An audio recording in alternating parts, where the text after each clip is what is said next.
I wanted to do a quick video this morning talking about old ideas in education. I was watching this YouTube channel called Teacher Therapy, and it was about unruly students. And one of the things that she was actually talking about in that video was how things used to be done back when we were younger. And one of the things that really got me to thinking is that, with that being said, things are a whole lot different today. That goes without saying. I really don't even need to say that. We know that things are different for whatever reason. Technology, kids got their hands on more technology, more social media. Is like giving dynamite to a child, because we're seeing things with the social media such as TikTok just explode right in their hands. And to me, that's a bad ordeal. It's a bad deal.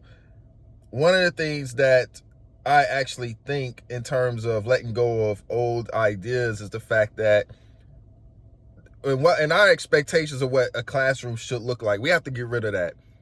We have to get rid of that. If you're going to survive in education today, you really have to have the mentality of, man, it's going to sound so bad, but you have to have the mentality of the yes, sir, boss. That's kind of what you have to do. You have to let go of the perfect ideal situation. You have to really not be idealistic when you take this job as a teacher today. I'll give you an example. You barely can even actually stand up longer than like 3 minutes and talk.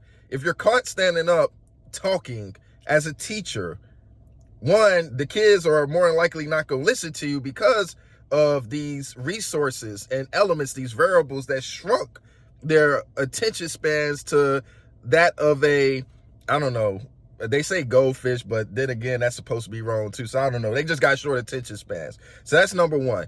Number two, the administration is, if somebody walks in and they catch you talking for a long time, that's going to be bad on you as well.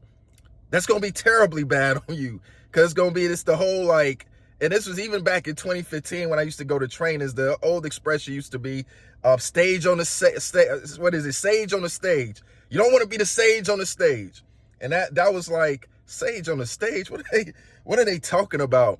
But really, it's always this engagement. And there's a disconnect between how we run schools in the public school sector, the private school, whatever the case may be. It's all this engagement, all this hands-on learning. But then you get to college and they're still on a old school, you may see it as antiquated or not, but they're still on a lecture model. So there's this huge disconnect.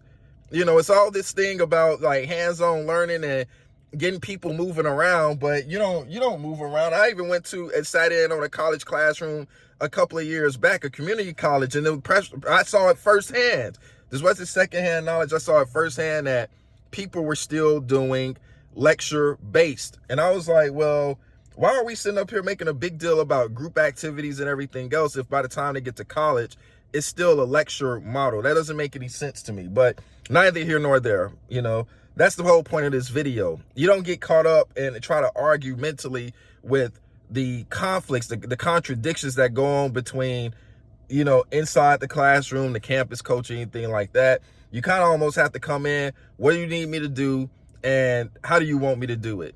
And just shut up from there, and then just not. And you can't make teaching this. You can't get your head in the clouds when you get into the classroom and have these, affluent expectations and get all starry-eyed.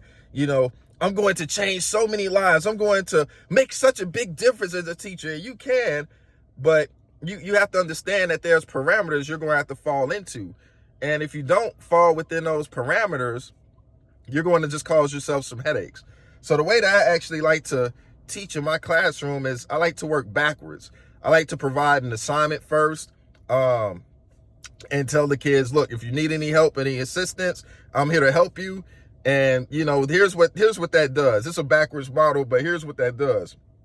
You tell them the assignment, they look at it, they start getting confused, and then when they start asking you for help and they start begging you for survival through this assignment or this activity, then that's when you're going to actually get the opportunity to really teach. And it's almost kind of like, I like to look at it as from a business perspective, because if you study internet business, internet marketing, digital product sales, or whatever the case may be, you learn that you want to kind of validate the audience. You want to make sure before you even make a product that you engage, you try to see what the audience is looking for, and validate it beforehand before you even create the product. And once people give you enough data and feedback and response, then you go ahead and make a product and you sell it to them, instead of making a product first and the whole, if you build it, they will come.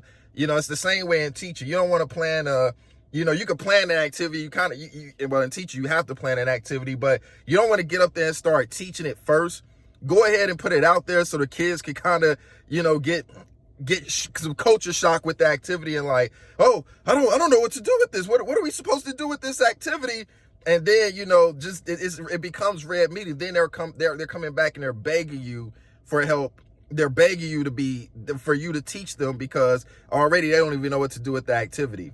And not only is it a win for you in that regard, but when, an administrator walks in, they'll be able to actually see that you're up on your feet, you're moving, you're engaging with the students, you're going back and you're teaching whole concepts. Because if multiple kids have the same questions, all right, you can just go back and do a whole classroom teach and then provide them the answer. And that will be your actual lecture element for that day, because now the kids have demanded it, because you've given them an activity or an assignment that beckons for you to actually teach them, rather than the other way around. If you make an assignment that seems engaging, but they're all confused on it, it just gives you the opportunity to just do what you want to do in the first place. All right. So that's all I wanted to talk about in this video. Let go of these old ideals. You're going to have to be creative. You're going to have to work in the parameters of what people are asking you for. My desire is to give you less headaches on this here YouTube channel, as I continue to talk about teaching and the thralls of it, to help you become successful, and to help you, if you're a teacher watching this, to make the most out of the classroom as best as you can right now. And even though these are just little tips that I'm providing, I understand that, certain situations, even that may not even work. But whatever little bit I can do to help in my 8 years being here in this here educational spectrum, I want to provide that help to you at the best way that I actually know how. All right, that's going to be it for this video. Thank y'all for watching. I'll see y'all in the next one. Engage your students reading and listening at a higher level with my last minute lessons reading and audio series. Link in the pinned comment below.